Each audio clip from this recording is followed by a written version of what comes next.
আসসালামু আলাইকুম viewers, welcome back to my channel. চলে আসলাম বরাবরের মতো নতুন আরেকটি ব্লগ ভিডিও শেয়ার করার জন্য।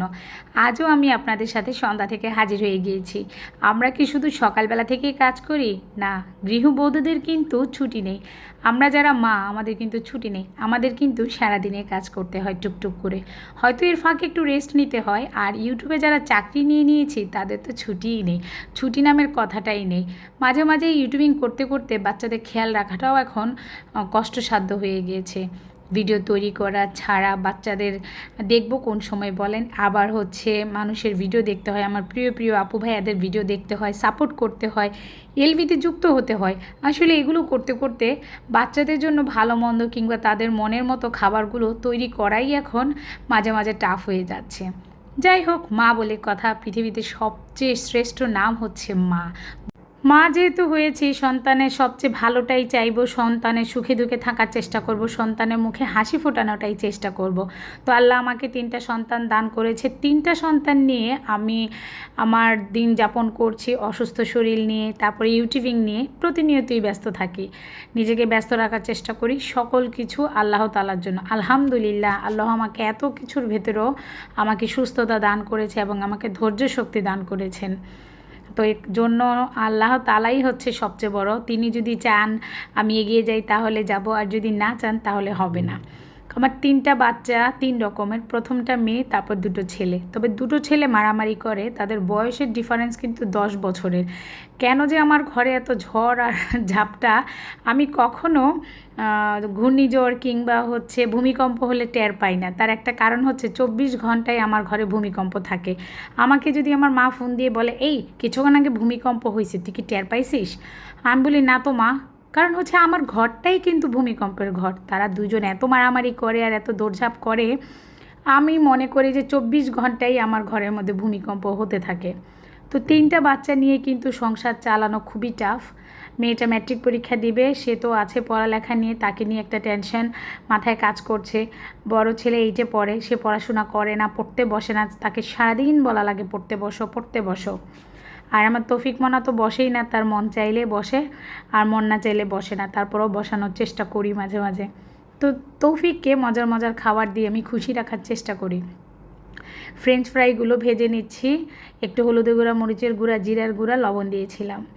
আর সেটা হতে থাক, এই ফাঁকে হচ্ছে আমি যে বাজারগুলো এনেছিল সেগুলো কিন্তু ঢালবো, রেডি করব, যার যার স্থানে সেগুলো রাখবো। যেহেতু বাজার আনিয়েছি সেগুলো আমি এখনও ধরতে পারিনি।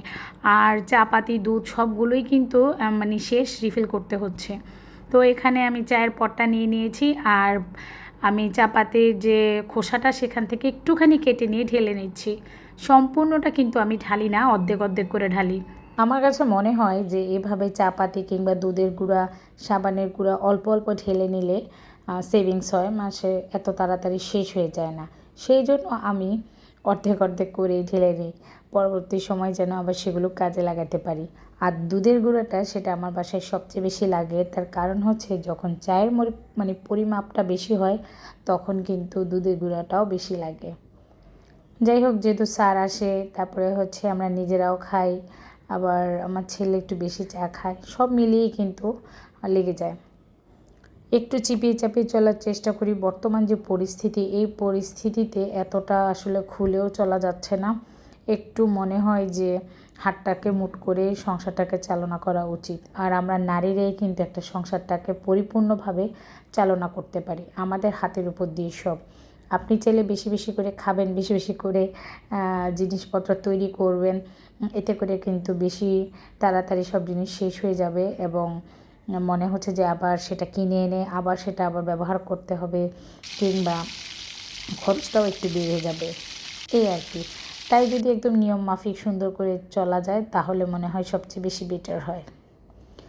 এক চুলায় হচ্ছে ফ্রেঞ্চ ফ্রাই আর এক চুলায় হচ্ছে চা। তো ফ্রেঞ্চ ফ্রাই হচ্ছে, চাও হচ্ছে, একটু পরে নাস্তা খাবো, অপেক্ষা শুধু কখন হবে। এ ফাঁকে একটা গুরুত্বপূর্ণ কাজ করে নিচ্ছি। এখানে যে আমি দুধের প্যাকেট কেটে রেখেছিলাম সেই প্যাকেটটাকে এখন একটু পুড়িয়ে নিব।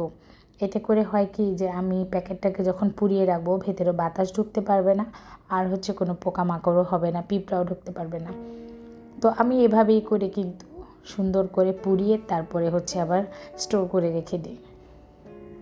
এবং আমার যখন প্রয়োজন হয় তখন কিন্তু আমি আবার বের করে রিফিল করে নিই। এভাবেই চলছে। যাই হোক, অনেকক্ষণ থেকে বকবক করছি, আমি জানি না কে কে আছেন। আমার আপু ভাইয়ারা যদি থাকেন অবশ্যই একটা লাইক কমেন্ট শেয়ার করবেন, এবং আপনার প্রয়োজনীয় লাইকটা কিন্তু গুরুত্বপূর্ণ লাইকটা কিন্তু আমার জন্য খুবই গুরুত্বপূর্ণ ভূমিকা রাখে আর 10 জনের কাছে পৌঁছে দেওয়ার জন্য। হয়তো ভুলে যান লাইকটা দিতে, সেই জন্যই বলে দিচ্ছি যে আপু ভাইয়েরা কষ্ট করে লাইকটা দিয়ে দিবেন। আর কমেন্টসের ব্যাপারে একটু সচেতন হবেন, টাইটেল দেখে অবশ্যই কমেন্টস করার চেষ্টা করবেন। ফ্রেঞ্চ ফ্রাইগুলো কিন্তু অল্প আঁচেই হচ্ছে, সেই জন্য এখনও হয়নি, তাই আমি আবারও একটু নাড়িয়ে চাড়িয়ে দিচ্ছি। আজকেরটা আসলে এলোমেলো ব্লগ নিয়ে হাজির হয়ে গিয়েছি সন্ধ্যা থেকে নিয়ে। আসলে প্রতিনিয়ত সন্ধ্যা থেকে কিন্তুই আমরা কাজ করি, সারাদিনই আমাদের মেয়েদের কাজ থাকে, মাদের কাজ থাকে, কাজের কোনো শেষ নেই। সকাল থেকে নিয়ে শুরু করে রাত পর্যন্ত, ঘুমোতে যাওয়ার আগ পর্যন্ত সন্ধ্যা হলে একটা চাপ থাকে, কি নাস্তা বানাবো, কি তৈরি করব। এখানে ফ্রেঞ্চ ফ্রাইগুলো তৈরি হয়ে গিয়েছে, নিয়ে বসলাম, আর আমার ছেলে চা এনে আমাকে দিয়ে গেল যে মা ধরো তুমি চা খাও। আমিও বসে পড়েছি, এখন চা খাবো আর একটু রেস্ট নিয়ে তৌফিককে পড়াতে বসাবো। তো তৌফিক পড়তে বসবে, তার জন্য তার কন্ডিশন, তার বাবাকে ফোন দিয়েছে চকলেট আনতে হবে। তো বাবা চকলেট এনেছে, চকলেটের সাথেও আরও অনেক জিনিস এনেছে, অনেক ধরনের বিস্কিটস এনেছে, আর ওর জন্য তো চকলেট এনেছেই, আমার জন্য সুগার ফ্রি বিস্কিট এনেছে। যদি কিছু আনতে বলি তাহলে এরকম এলোমেলো অনেক কিছুই আনতে থাকে, কি করার, ও আনে আর আমরা সবাই মিলেই খেয়ে ফেলি। তবে আমার ঘরের বাচ্চা কাচ্চা কিন্তু প্রচুর খায়, ওরা মাশাল্লাহ সব জিনিস খেতে পছন্দ করে আর বেশি দিন যায় না।